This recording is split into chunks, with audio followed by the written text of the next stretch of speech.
1 de Pedro, capítulo 3, versículo 13, a partir dele até o 22. Ora, quem é que vos há de maltratar, se fordes zelosos do que é bom?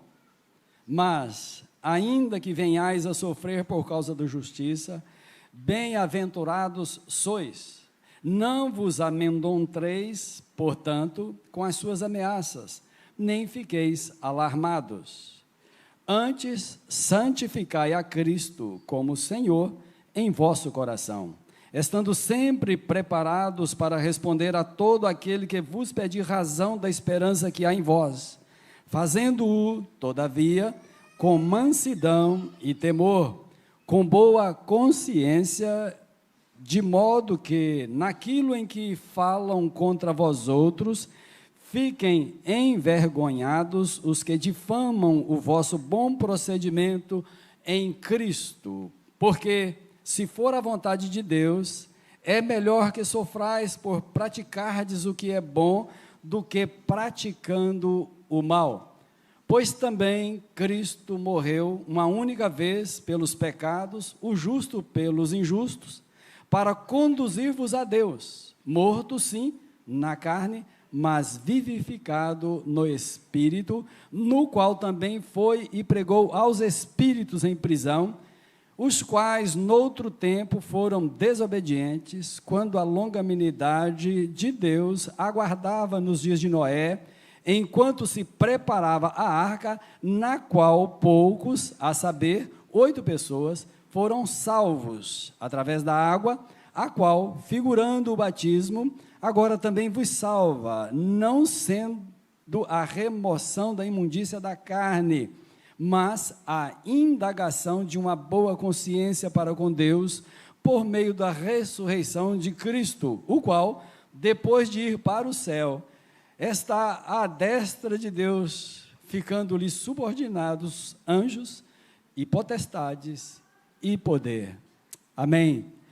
Deus, mais uma vez queremos rogar ao Senhor que se propício a nós pecadores, com a tua palavra, que é a verdade, que os propósitos dela, propósitos para os quais ela foi designada esta manhã, se cumpra para o louvor do nome do Senhor e para a nossa santificação e crescimento espiritual. Em nome de Jesus. Amém. Então nós queremos hoje pensar sobre o tema, deve estar projetado aí: somos peregrinos, sofremos por causa da justiça. Tanto a primeira carta de Pedro como a segunda foram remetidas aos membros destinatários, a saber, abram-se aspas, os forasteiros da dispersão, no ponto Galácia, Capadócia, Ásia e Bitínia, fecham-se aspas, primeiro versículo desta carta, capítulo 1. O apóstolo Pedro, conforme o capítulo 1, externou sua gratidão a Deus e em seguida, conforme o capítulo 2, abordou acerca do edifício espiritual que Cristo, a pedra que vive, está edificando. Escreveu sobre os nossos deveres para com os não crentes e para com as autoridades, bem como acerca dos nossos deveres quanto à prestação de serviços a outrem. Também sobre vivermos de maneira exemplar no lar, exortando-nos também a praticarmos o amor fraternal, conforme o capítulo 3, versículo 1 ao versículo 12. E Pedro, então, na última sessão do capítulo 2, fez uma abordagem, e como é palavra de Deus, faz uma abordagem quanto ao sofrimento.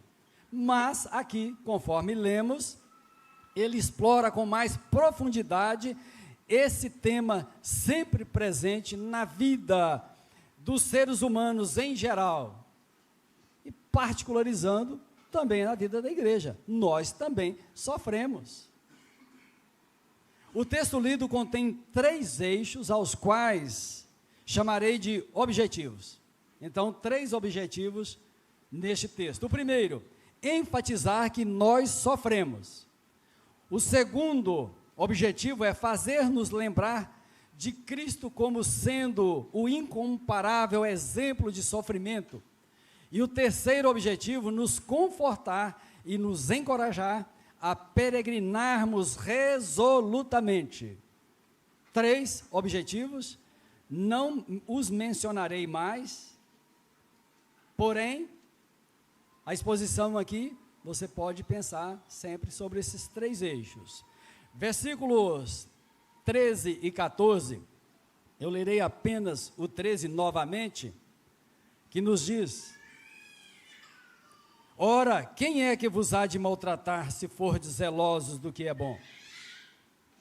A pergunta que Pedro faz é pertinente e chama a nós a refletirmos à luz da realidade vivida por uma sociedade ímpia que às vezes nos hostiliza. Está escrito: sabemos que somos de Deus e que o mundo inteiro jaz no maligno. Então, por que a sociedade ímpia, pessoas ímpias, hostilizam a igreja? Sempre hostilizaram. Vocês conhecem a história da igreja. Ainda que seja um conhecimento limitado, vocês sabem que essa é uma verdade, e foi a realidade de muitos crentes em todas as épocas, e conosco também não é diferente. Outro texto bíblico: já não falarei muito convosco, porque aí vem o príncipe do mundo, e ele nada tem em mim. João 14:30. Irmãos, fiz questão de ler esses 2 versículos bíblicos para dizer a você que Deus estabeleceu hierarquias entre os anjos e entre os homens. Acerca da hierarquia angelical, os irmãos obviamente conhecem 2 príncipes, Miguel e Gabriel. São anjos que guardaram o estado original em que foram criados. Um outro príncipe que existiu no princípio, quando Deus criou os seres angelicais, e criou no princípio, conforme Gênesis 1, a criação imaterial, um desses anjos, que é chamado de Lúcifer, e lá também no texto bíblico que faz referência a esse príncipe angelical, ele pode ser chamado de Lúcifer também, porque a nossa ideia é que Lúcifer é Satanás, é mesmo. Mas ele era o portador de luz lá nos céus, era o anjo de luz, estrela às vezes da manhã, chamada também, embora Cristo seja a estrela da manhã. Então, esses 3 príncipes, um caiu e 2 continuam servindo ao Senhor, e os demais anjos que estão sob o governo desses 2, 1/3 mais 1/3, porque 1/3 caiu, então eles estão, ainda obviamente permanecerão, ainda não, né? Eles permanecerão, esses 2 príncipes, esses 2/3 de anjos, servindo a Deus, inclusive servindo a nós, porque eles são ministradores de Deus também, em favor dos homens, daqueles a quem Deus quiser assistir. Estou falando sobre essa hierarquia, porque o texto aqui cita também alguma coisa sobre autoridades. Então, as instituições humanas, agora comentarei um pouco sobre isso aqui, tem também suas hierarquias. Paulo, por exemplo, escrevendo aos Romanos, conforme o capítulo 3, está lá no capítulo 13, aliás, é categórico ao esclarecer que os magistrados têm 2 atribuições-chave. Irmãos, pense nisso aqui. As autoridades, os magistrados, conforme Romanos 13, têm 2 atribuições-chave. Primeira, louvar os que fazem o bem e castigar os que fazem o mal. Quem dera se fosse assim. Quem dera. Os que deveriam ser honrados, os cidadãos de bem, cidadãos brasileiros, quero focar apenas Brasil, deveriam ser honrados. Você é um cidadão de bem, uma cidadã de bem, deveria ser honrada pelo Estado. Mas o Estado nos desonra, e de forma terrível. Por outro lado, deveriam punir os que praticam o mal. Está escrito lá de forma clara. Até a espada é mencionada. Não, mas não pode não, nós estamos na graça, que nada a ver. A espada foi utilizada e poderia ser utilizada. Tem países que utilizam, né? Espada que pensa em morte, pena de morte. Se for necessário para reprimir o mal, sim. Não é a espada do cidadão civil, não, é do Estado. Ele mesmo que deve legislar, se for o caso, né? O mundo caído é tirano. Outra realidade aqui, o mundo caído é tirano. Contumaz, é iníquo, é rebelde. Portanto, suas autoridades, salvas as exceções, não agem com justiça. Estou falando novidade nenhuma. Todos vocês têm conhecimento disso e até se assustam com tanta injustiça, a injustiça que campeia mundo afora. O Deus Criador não é temido pela maioria, ou por todos esses a quem mencionei. Em vez de prezarem a justiça, a maioria dos magistrados age loucamente, conforme as características já mencionadas. Assim, conclusão, assim eles pervertem a palavra de Deus. Se as autoridades instituídas para promover o bem não o fazem, o que podemos esperar dos demais que estão a serviço do mal? É para você refletir acerca dessas verdades. Nós refletirmos. E o grande conspirador do mal é o maligno. Maligno. Estou colocando um L a mais, né? Maligno. Que é Satanás, que é o diabo e toda a hierarquia dele que compõe esse um terço que mencionei. Para nós, nós devemos nos incluir aqui, ninguém deveria maltratar a qualquer semelhante seu, independentemente se esse semelhante fizer o bem ou o mal, porque nós não podemos, ninguém deve fazer justiça com as suas próprias mãos. Quem precisa fazer, quem tem que ser cobrado, são aqueles que têm autoridade para fazer justiça. Inclui-se também legisladores, legislar com justiça. E aí, irmãos, nós precisamos interceder. Não basta eu ficar falando aqui e você ficar ouvindo. Eu e você precisamos interceder, nos colocar na brecha, em favor da nossa nação. Ela é composta por famílias, mencionei no início. O fundamento da grande sociedade é a pequena sociedade instituída por Deus, a saber, a família. E o grupo de famílias compõe um bairro, sei lá, uma rua, um bairro, uma cidade, um município, um estado e a nação. Precisamos, sim, interceder. Falar menos, comentar menos, porque fez isso, o outro fez aquilo. Podemos dialogar, sim. Se quiser escrever lá em uma rede social, sei lá, comentar vídeo, que faça isso, mas faça com temor, porque eu não sou juiz e nem você é juiz nem juíza de ninguém. Há um só legislador e juiz, e ele é justo, é Cristo.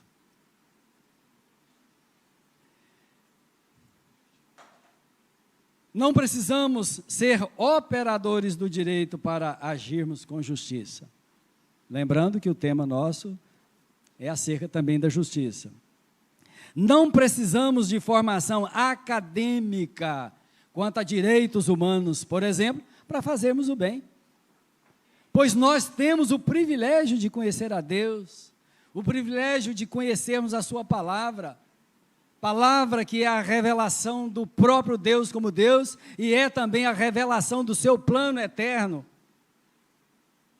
que está sendo executado, e executado conforme Ele decretou, e o decretou para a glória dele.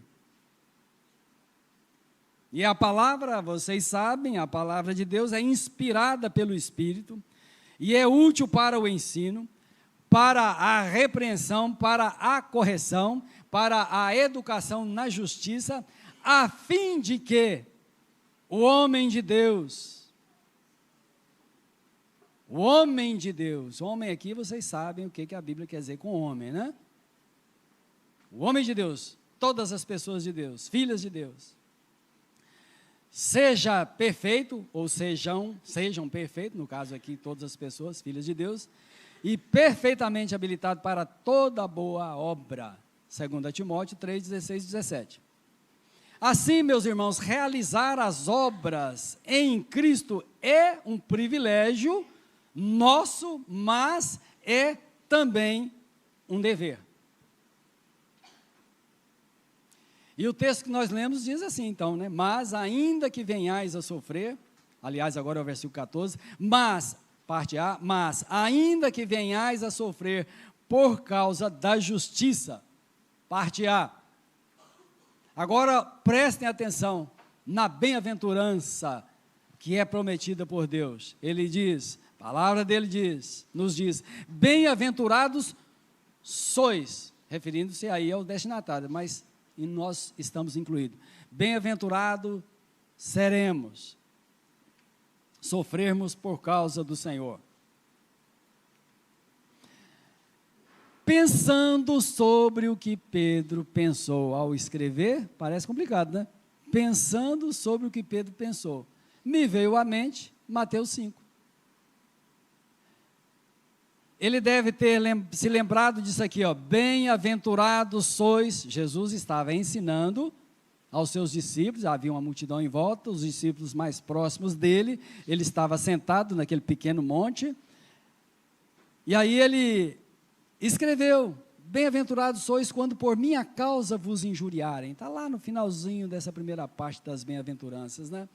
E vos perseguirem, e mentindo disserem todo mal contra vós. É possível que Pedro tenha se lembrado dessa promessa de Cristo, bem-aventurados sois. Então ele prossegue, não vos amedronteis, portanto, com as suas ameaças, nem fiqueis alarmados. Palavra para mim e para você. Não precisa de ficar assustado, assustada, alarmados. Não precisamos ficar alarmados. Precisamos nos descansar no Senhor. Meus irmãos, por mais intenso que forem os nossos sofrimentos, não devemos temê-los, não devemos nos perturbar. Estou sendo repetitivo para que fique memorizado mesmo. Não devemos tentar agir de qualquer maneira. Ao contrário, buscarmos o Senhor. Porque Deus é quem conduz a tua vida. É Deus quem conduz a nossa vida. É Deus que conduz a vida da igreja. Ele tem zelo pelos seus. Deus não está distante, Ele está em nós. É o Espírito Santo que habita em nós.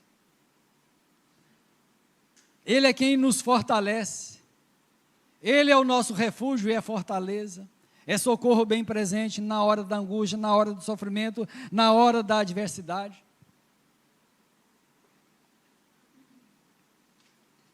Ele, na pessoa do Espírito Santo, é o nosso consolador.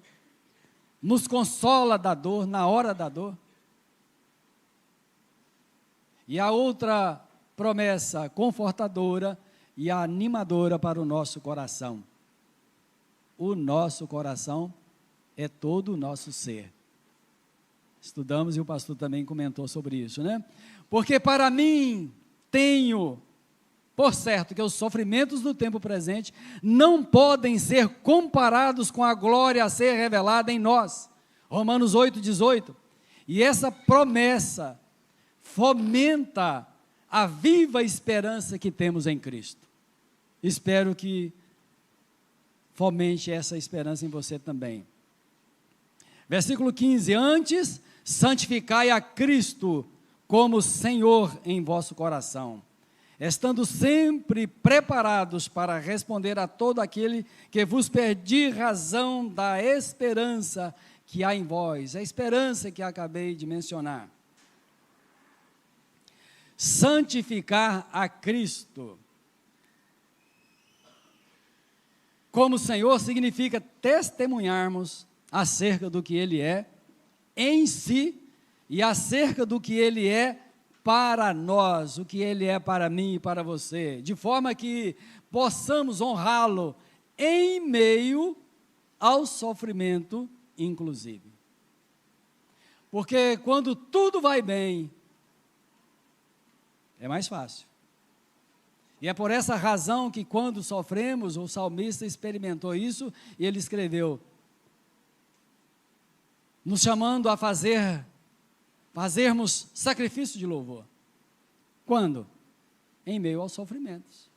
Momento difícil, tempos difíceis, tempos de sofrimento, mas aí o sacrifício de louvor não é um esforço meramente humano, mas é porque o Espírito Santo nos fortalece em meio ao sofrimento, à medida que a gente busque o Senhor, busque na sua palavra, e aí a gente vai fazer o sacrifício sem sacrifício quase algum. A tomada de decisão é essa, é um sacrifício. À medida que você vai experimentando, realizando, fazendo, você vai sendo então encorajado e vai louvar ao Senhor e honrá-lo em meio ao sofrimento. Seja no singular ou plural, sofrimentos, não vem ao caso. Há dois contrastes flagrantes entre a realidade dos crentes hoje, a nossa realidade, e a realidade vivida por Pedro e pelos irmãos, forasteiros, abram-se aspas aqui, forasteiros da dispersão, fecham-se aspas, naqueles dias. Eles sofreram ferrenhas perseguições promovidas pelo Estado romano, bem como foram perseguidos por civis, e essas perseguições lhes causaram profundas dores na alma e no corpo, no coração. Mas a providência de Deus assistiu o seu povo, assistiu aos crentes, e assiste a mim, a você e a mim, a nós. Amém? Pedro escreveu 2 cartas, como todos vocês sabem, cujo conteúdo os confortou os irmãos, fortaleceu e colocou o oxigênio, a chama da viva esperança no coração de cada um deles. Espero que ocorra isso no nosso coração esta manhã. Chama no nosso coração. Gratidão a Deus pelo que Ele é. Gratidão a Deus por ter se revelado a nós. Gratidão a Deus e honra a Deus por revelar o seu plano. Você não sabe o amanhã, eu não sei o amanhã, mas à luz da palavra profética nós conhecemos um pouco do amanhã. Nós sabemos para aonde vamos. Nós sabemos que somos peregrinos nesta terra. Por isso o coração meu e teu não pode estar nas coisas deste mundo. O tesouro nosso não está aqui nesta terra. O tesouro, o grande tesouro nosso, está nos céus. E que cada um possa juntar mais tesouro nos céus, para a glória de Deus. E para a alegria perene e eterna nos céus. Ainda que o galardão teu, meu, seja pequenininho, nós não sentiremos nada, porque qualquer sentimento seria pecaminoso, né? Do sentido que eu vou falar. Sentir porque o outro recebeu mais galardão. Não haverá nada disso. Cada um de nós receberá o seu próprio galardão, pelas obras que fizemos, ou a obra que você fez e está fazendo, porque as obras que realizamos sobre o fundamento que é Cristo, e teremos galardão. Então nós fazemos isso agora, ajuntando tesouro no céu, porque lá não tem ladrão, traça, não tem nada. Independentemente da origem dos sofrimentos, os crentes de todas as épocas passadas sofreram. E nós também sofremos. E sofremos por causa do que professamos também. Irmãos, o quadro hoje é terrível. Um estudante de universidade, de faculdade, até de ensino médio, seja o que for, se não for um crente resoluto mesmo, certo do que quer, a certeza que tem, fica de boca fechada em sala de aula.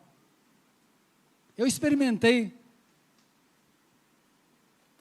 cursar o curso de Direito. Experimentei só e já até conversando com a minha esposa, falei, eu vou experimentar, mas eu não devo ficar, por isso. Fiz o primeiro período. E eu fiquei observando, né? Crente, sabe como é que é? Fica ligado, né?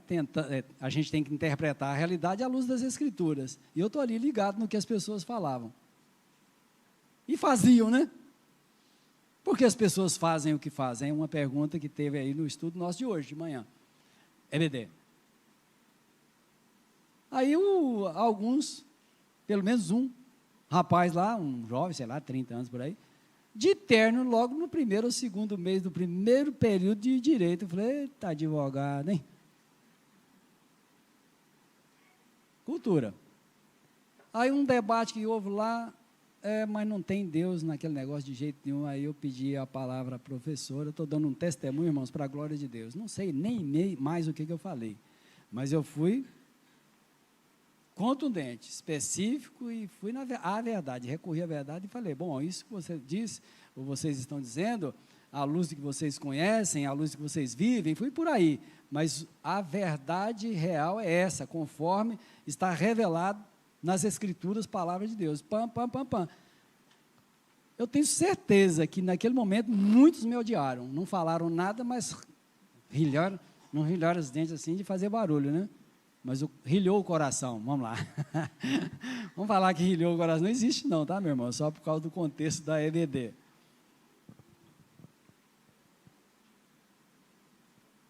Mas o Senhor nos diz, por meio de Pedro, que precisamos estar preparados para responder a esses pagãos, aos que pedirem razão da nossa esperança. E pedem, tá? Talvez você já experimentou isso. Querem saber. Pedem razão da nossa fé. Precisamos estar preparados para responder a esses pagãos. Em que consiste esse preparo? Pedro condensou o preparo em um só termo grego: apologia. A razão da viva esperança que há em nós não pode ser explicada superficialmente. É necessário que você faça uma defesa consistente e aprofundada no Evangelho. Ah, mas eu não sou teólogo, eu não sou teóloga. Não precisa. A palavra de Deus é um tesouro, e você tem acesso a esse tesouro. Mas não pode ser simplista, você pode ser simples, há uma diferença muito grande. Você como crente, ainda que não tenha cursado nada, mas você tem a Bíblia na mão, todos os dias, e você, obviamente, conhece muito. E que ainda que o muito para você seja pouco, você conhece o Evangelho da tua salvação, o Evangelho da nossa salvação. Então, quem pedir defesa da tua fé, você vai fazer, de forma simples, porém, não simplista. Uma defesa inteligente, oriunda de um crente que maneja bem a palavra. Manejar não é só isso aqui não, é também, tá? Porque com o advento da internet e os aparelhinhos aí, principalmente o celular, acessa em poucos cliques ali e acha Abacuque com uma facilidade tremenda. Ageu, os irmãos são rápidos. Agora eu quero ver vocês todos fazerem isso manejando aqui, ó. E fica o desafio, traga o celular, mas traga a Bíblia também e maneja essa Bíblia. É um conselho, tá?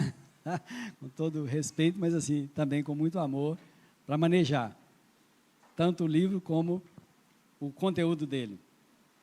Como responder aos descrentes? Versículo 16a.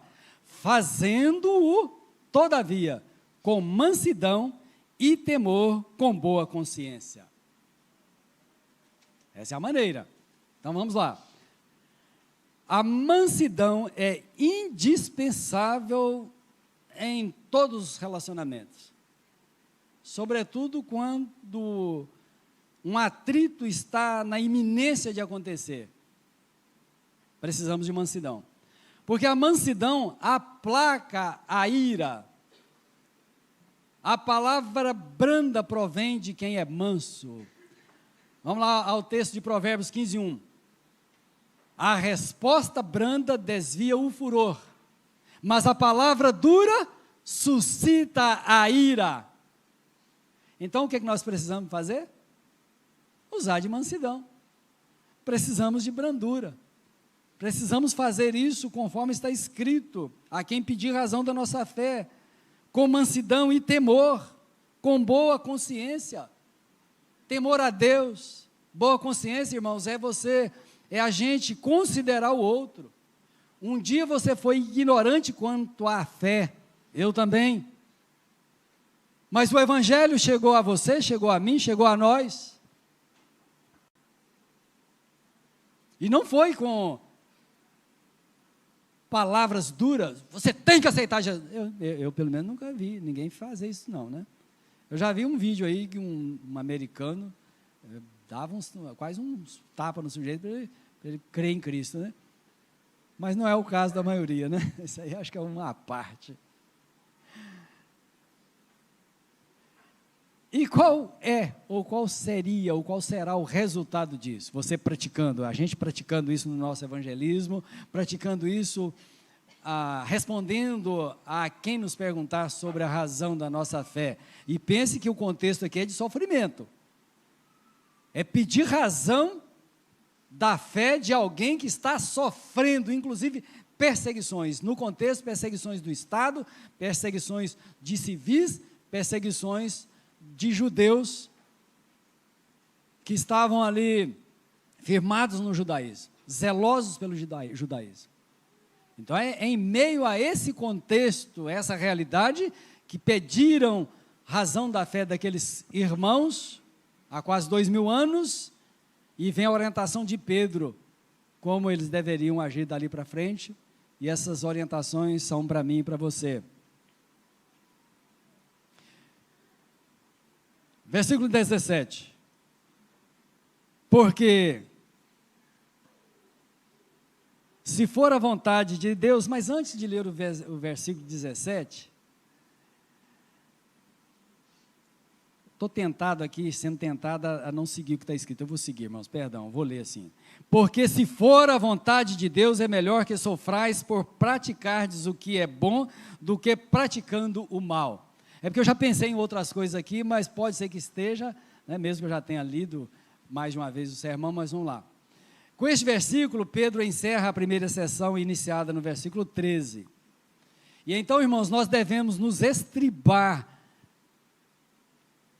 nos ensinamentos que a palavra de Deus nos dá. E se a vontade de Deus é que soframos, como nós lemos, é melhor sofrermos pelo que é bom, praticando o que é bom, do que praticando o mal. Isso é óbvio. Irmãos, e esse quando aqui não é que é temporalmente, aqui você tem que, uma hora assim, outra não. Não, praticar o bem sempre. E nunca o mal. E quando uma pessoa pratica o bem, agora eu vou voltar aqui no versículo, na parte B do versículo 16, notem aí, de modo que,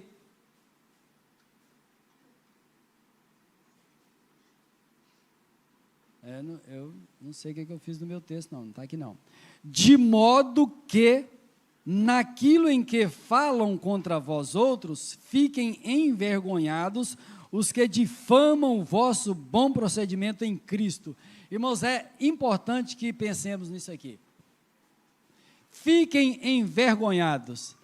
Na prática é assim, o ímpio está olhando para o seu sofrimento, olhando para tudo que está acontecendo com você, eles estão alarmados assim, pensando, mas como que essa pessoa está aguentando isso? Aí vão lá e questionam, você está aguentando, você está passando por isso, fala para mim então, acerca da razão, da fé e da esperança que você tem. Aí presume-se aqui que ele já sabe sobre o caminho que ele seguiu, né? Cristo. Aí esse irmão lá no contexto de Pedro, aí trazendo para o nosso, você vai e responde com todos aqueles critérios, utilizando aqueles critérios que mencionei já, e responde acerca da esperança e da certeza que você tem em Cristo, e com alegria, esboçando até um sorriso, amando aquele interlocutor, aquele questionador da tua fé. E aí essa pessoa vai falar, gente, vai pensar, né, mas como? Eles ficarão envergonhados, é o que a palavra está dizendo. Envergonhados. E dessa maneira, então, o Espírito Santo pode valer-se dessa vergonha, e ela surge por causa da comparação que está sendo feita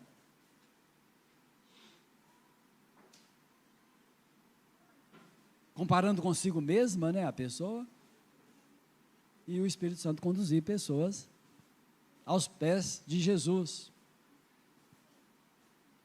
Muito bem. O próximo texto aqui, os próximos versículos, 18 a 22, compõe a 21, na verdade, compõe a segunda seção e o segundo objetivo.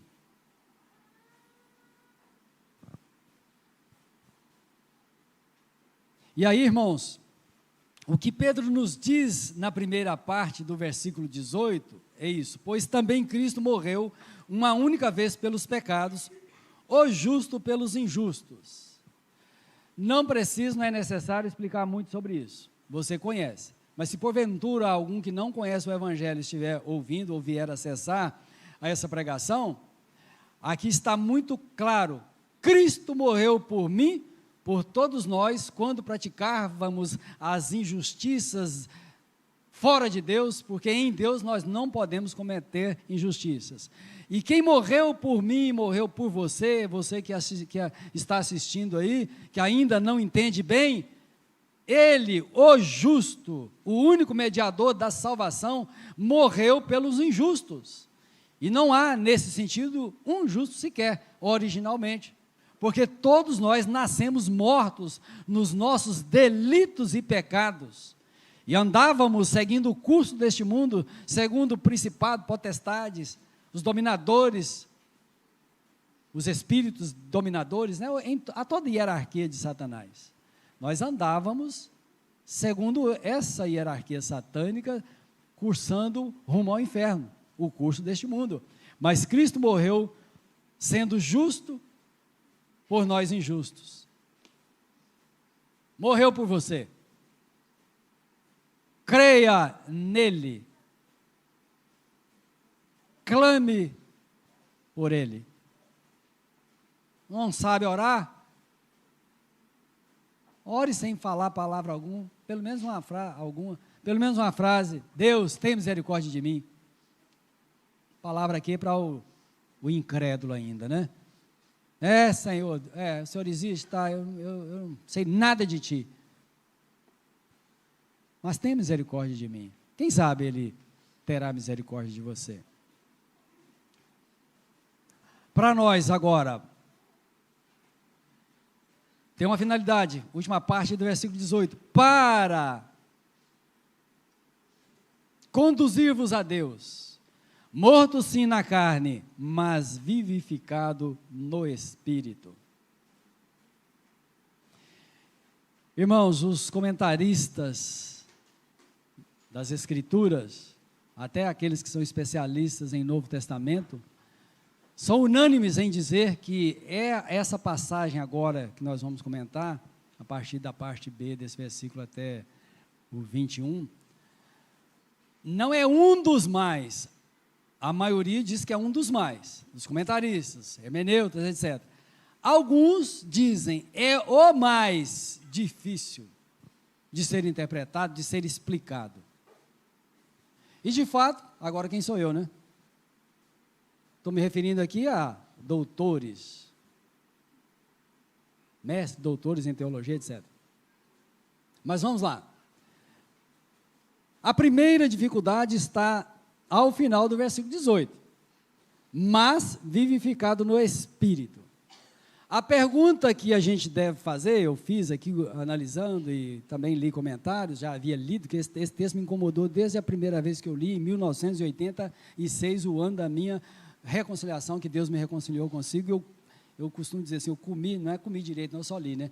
Li a Bíblia de Gênesis, Apocalipse, e depois é que eu comecei a estudar. Eu esbarrei nesse texto, como esbarrei em tantos outros, né? Novo na fé ainda, e fiquei intrigado, né? Agora, 38 anos se passaram, a gente já conheceu um pouquinho mais. Mas vamos lá. Primeira questão aqui é espírito. Você olha para, você deve estar com a versão ARA, né? Porque é a mais popular entre os presbiterianos. O espírito está com E minúsculo, foi escrito com E minúsculo. Então a primeira questão é, o espírito aqui é com E minúsculo ou maiúsculo? Porque se for com E minúsculo, refere-se ao Filho do Homem, o homem Jesus Cristo. Se for com E maiúsculo, é o Espírito de Deus, Espírito de Cristo e o próprio Espírito Santo. A dificuldade é que pneuma não necessariamente tem que ter maiúsculo. Sempre predomina mais minúscula, letra minúscula, o pi, né? A primeira letra.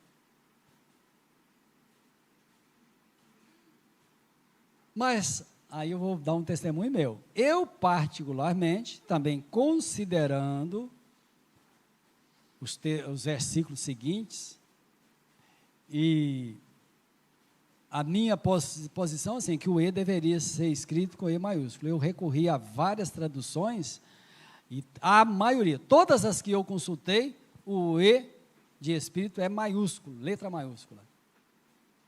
A RC, a ACF e outras mais traduções. Então, se esse Espírito é maiúsculo, e eu penso que sim, porque olha o que segue. No qual, vivificados no Espírito, no qual. Então, no qual aqui está reportando a Espírito. No qual também foi e pregou aos espíritos em prisão. Os quais, no outro tempo, foram desobedientes. Vamos lá.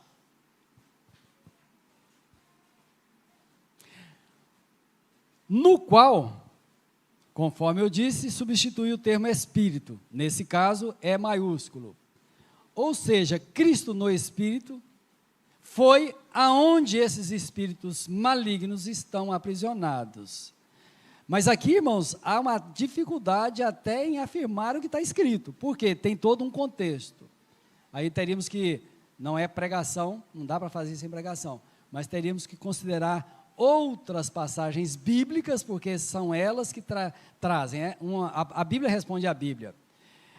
O verbo pregar aqui, aí vem já a primeira explicação, para ajudar a entender isso aqui. O verbo pregar neste texto significa proclamar. Proclamar acerca do que ele, Cristo, é. Não foi uma proclamação com vistas à redenção, mesmo porque todos os anjos caídos foram preteridos por Deus.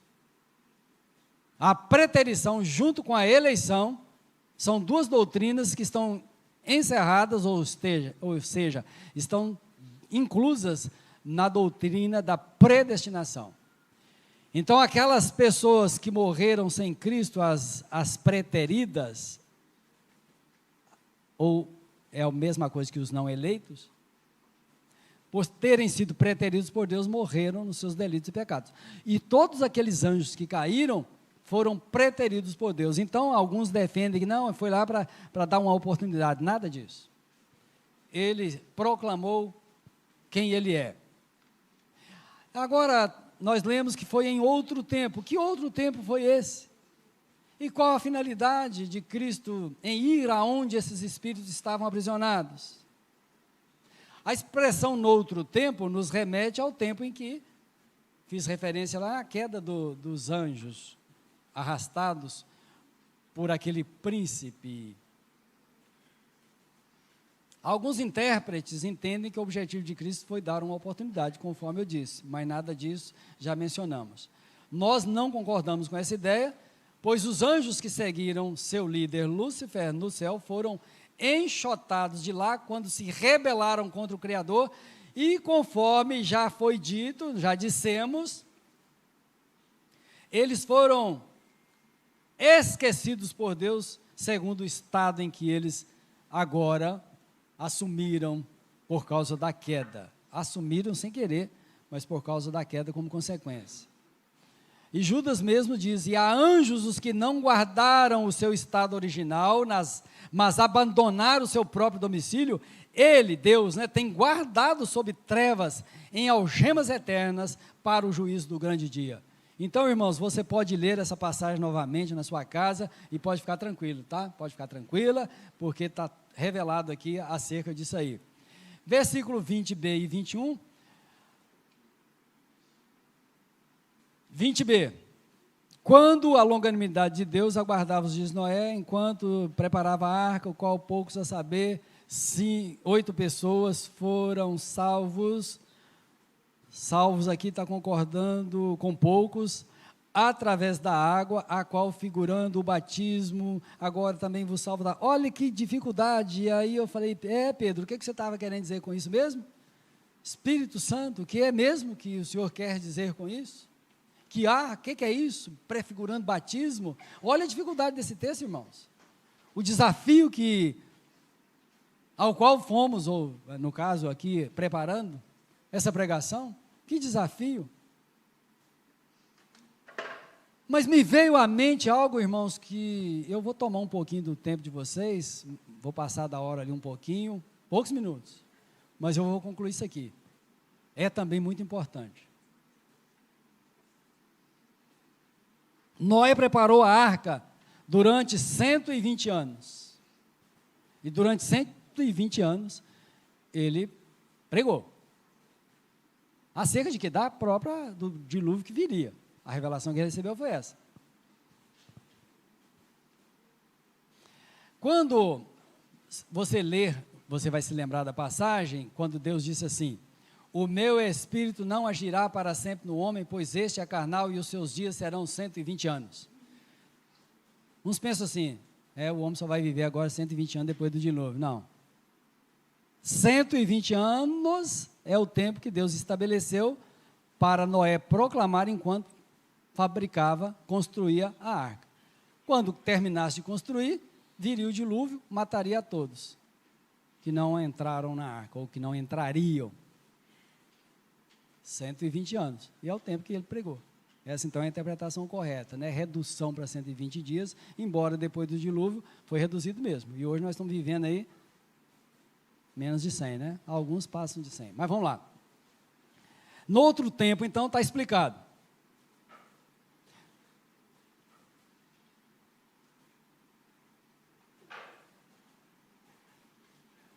Na qual aqui, que nós lemos, a expressão na qual, do versículo 20, parte B, refere-se à arca, ou seja, Noé e sua família, 8 pessoas, foram salvas, através da água, ok.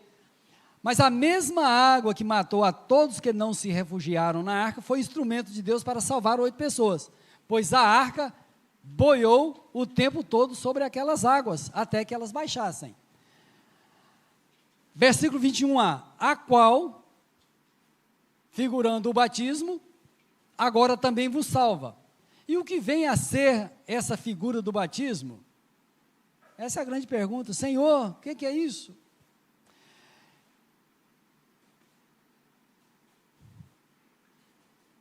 Eu fiquei pensando, Pedro escreveu, aqui mesmo, logo à frente aqui, que Paulo escreveu coisas difíceis de serem entendidas. Eu falei, Pedro, você escreveu mais ainda, mais difíceis ainda, Glória a Deus, mas tem entendimento para nós.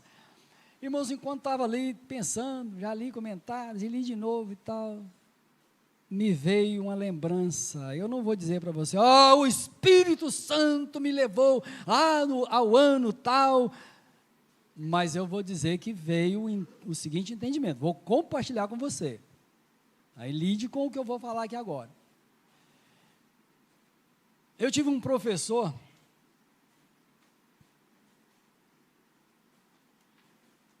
em um curso de mestrado que eu fiz lá no início do século, este milênio, e esse professor, Oswaldo Luiz Ribeiro, me veio o nome dele, inclusive, me lembrei do que ele falou, ministrando uma aula intitulada No Princípio, só Gênesis 1. Ele falou assim, e Deus, referindo-se ao dilúvio, e Deus lavou a terra com o dilúvio. Aí me lembrei dessa afirmativa, e essa afirmativa dele, ele afirmou isso, lavou a terra. Aí eu fiz a analogia aqui para explicar. Assim, e eu creio, o que ele falou, irmão, só falou a mesma coisa que nós entendemos, com uma frase diferente. Deus lavou a terra de quê? Do pecado, julgando a todas as pessoas que não entraram na arca. Toda a humanidade morreu, exceto 8 pessoas. Assim como Deus lavou a terra, nós somos lavados, e aí o batismo entra como uma figura, algo externo daquilo que aconteceu conosco internamente. O que aconteceu com você e comigo no dia em que você foi regenerada, no dia em que eu fui regenerado? O Senhor me lavou de todos os pecados. Ele perdoou a todos os meus pecados, a todos os seus pecados, os teus, porque você naquele dia em que o Espírito Santo te levou aos pés de Jesus, você os confessou. Então eu creio, irmãos, que para mim isso aqui ficou claro. Se estiver claro para você, glória a Deus. Se não tiver, vai estudar então. Vai ler todos os comentaristas e você não vai encontrar vai encontrar muita coisa, mas eles não fecham a questão não. Eles deixam, essa passagem é muito difícil. E aí o que nós precisamos? De humildade. Humildade para lidarmos com textos assim. E para encerrar, versículo 22, o qual depois de ir para o céu, Jesus, o qual depois de ir para o céu, está à destra de Deus, ficando-lhe subordinados anjos e potestades e poderes. E essa referência a anjos, principados e poderes, nos remetem a versículo aqui que eu já comentei, para nos ajudar a entender o texto, entendendo o contexto. Ressurreição de Cristo, sua ascensão aos céus, está à destra de Deus. Isso afirma que Cristo está com o Senhor e, finalmente, afirma que ao Senhor estão subordinados toda a hierarquia satânica, os quais aguardam, os que guardaram, e guardam o estado original em que foram criados, os anjos bons, tanto eles como os maus, que são os caídos, o Senhor tem um dia reservado para julgar esses anjos. Eles já estão condenados, mas a sentença já foi dada. Mas quando da consumação dos séculos, todas as hostes, ou seja, esses anjos que seguiram e rebelaram com esse príncipe, eles serão lançados no lago de fogo, preparado para eles e para os seus seguidores. Quanto a nós, prossigamos, peregrinando em terra estranha, como forasteiros, mas na certeza de que estamos indo para a pátria celestial e lá permaneceremos pelos séculos dos séculos eternamente. Amém.